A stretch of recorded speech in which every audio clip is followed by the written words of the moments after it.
Yeah. May mga mata talagang mapili. May mga taong baliktad ang tingin. Kung sino lang gusto nila, yun lang ang tama. Pero eto, pakinggan mo. Mabigat, diretso sa punto.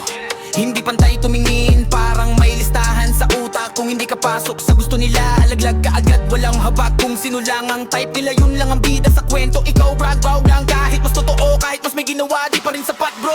Nakakainis kasi minsan wala ka namang ginagawang masama, pero ang tingin nila sa'yo parang pabigat, parang wala kang kwenta. Pero pag may kailangan sila, ikaw ang unang tatawagan, ikaw ang inaasahan. Pero pagkatapos nun, balik ka sa pagiging wala lang. Ang lupit ng mundo, lalo na pag sariling dugo ang kalaban, yung dapat unang sumuporta, silang unang nangangiiwan. Tapos pag hindi nila trip ang ginagawa mo, ang bilis manghusga. Pero pag paborito nila, grabe, walang mali, puro papuri kahit halatang gawa-gawa. Hindi pantay tumingin kung sino lang gusto nila, yun lang ang maelam sa paningin. Lahat ng iba wala.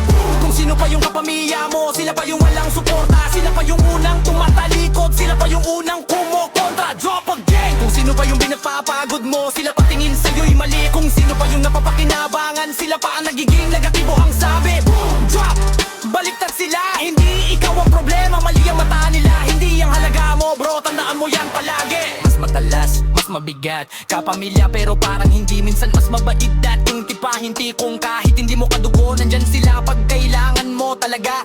Pero sila, pag salita mo walang pakinig, pag iyak mo walang pansin, pag pangarap mo puro duda, pag hirap mo parang wala lang, hindi ramdam, hindi pansin. Ang masakit pa, kung sino pa yung nagbibigay, sila pa ang sinisilip. Kung sino pa yung tumutulong, sila pa yung sinasabing may yabang, magpagpanggap may mali. Pero yung paborito nila, kahit tamad, kahit mali, kahit walang ambag, ayun laging tama, laging bida, laging malinis ang tingin, laging may palakpak.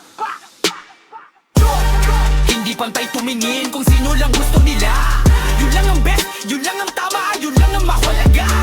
Kung sino pa yung kapamilya mo, sila pa yung walang suporta, sila pa yung unang nagtataboy sa'yo, kahit ikaw yung may totoong malasakit sa kanila. Kung sino pa yung may ambag, sila pa ang minasama. Kung sino pa yung may silbi, sila pa yung tinatawag na wala. Boom, drop, wag mong paniwalaan ang mata nilang baliktad, dahil minsan ang totoong tama ay yung taong hindi nila kayang pansinin, kahit sobrang bigat ng binibigay mong pagod. Kaya tandaan mo to. Hindi ikaw